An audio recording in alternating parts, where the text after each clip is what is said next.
La matinale de Radio Classique avec David Abiker. 7h41, c'est l'écho du monde. C'est Christian Macarian sur Radio Classique. Bonjour Christian. Bonjour David. Avec l'expiration du traité New Start qui porte sur la limitation des armes nucléaires, le monde entier redoute une nouvelle course aux armements. Russes et Américains multiplient les annonces sur la modernisation de leur arsenal respectif, tandis que la Chine avance à marche forcée pour rattraper son retard. Alors, est-ce qu'on est dans un engrenage? Et si oui, pourquoi cet engrenage?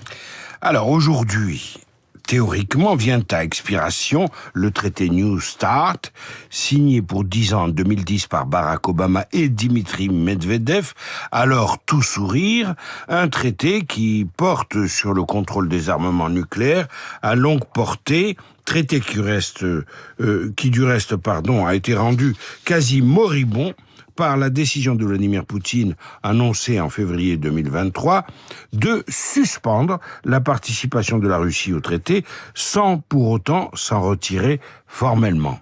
En clair, David, ça signifie que les inspections et les vérifications de l'arsenal nucléaire ont été interrompues depuis 2023. Or, aucune négociation n'est prévue pour prolonger la durée de ce traité. Comme l'a déclaré récemment Donald Trump, laconique, s'il expire, il expire. Alors, que contenait ce traité au juste?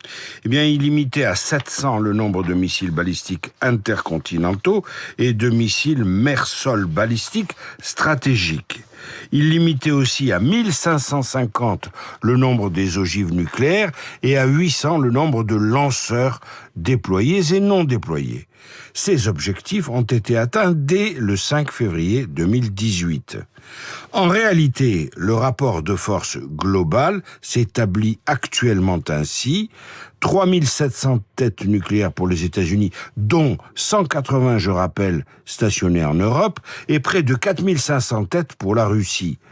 Donc, à eux deux, Américains et Russes détiennent 87% de l'arsenal nucléaire mondial.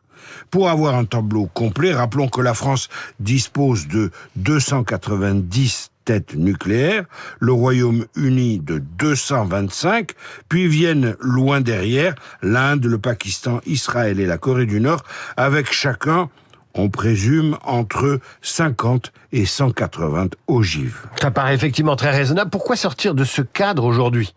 Alors, plusieurs coups de canif ont été portés au traité New Start. D'abord, afin d'obtenir un soutien suffisant de la part des Républicains au Sénat, à l'époque, pour la ratification de ce traité, Barack Obama a accepté un programme à long terme d'un coût de plus de 2000 milliards de dollars, un programme de modernisation de l'arsenal nucléaire américain.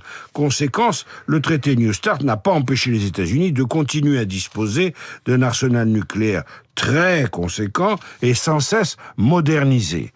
Ensuite, Donald Trump, pendant son premier mandat présidentiel, a refusé de donner suite à une proposition russe qui visait à prolonger la durée du traité de 5 ans. Il y avait une perversité, bien sûr, de la part de la Russie, puisque la Russie avait un plus grand nombre de têtes. Elle voulait donc figer la situation. Trump a refusé, mais Joe Biden a accepté de prolonger le traité de 5 ans. C'était le 3 février 2021, 48 heures avant son échéance, le 5 février, c'est-à-dire aujourd'hui. Enfin et surtout, depuis qu'il a envahi l'Ukraine, Poutine fait de ce traité de réduction des armements nucléaires un instrument de chantage pour faire peur aux Occidentaux dans le cadre des prétentions russes sur l'Ukraine. Voilà pourquoi le traité New Start s'éteint misérablement.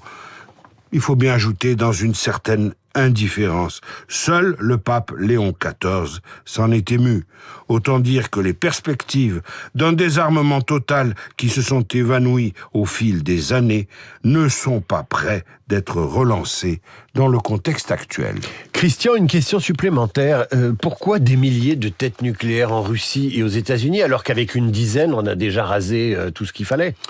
Parce que l'équilibre de la terreur se fait vers le haut, pas vers le bas, c'est-à-dire qu'en augmentant connaissant le potentiel, vous vous trouvez en meilleure situation de négociation, non seulement sur la question nucléaire, mais sur d'autres, l'ensemble des questions internationales.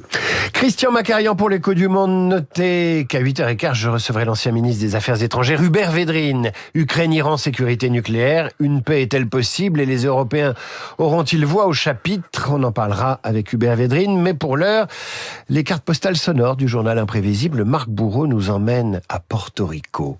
Radio Classique, 7h.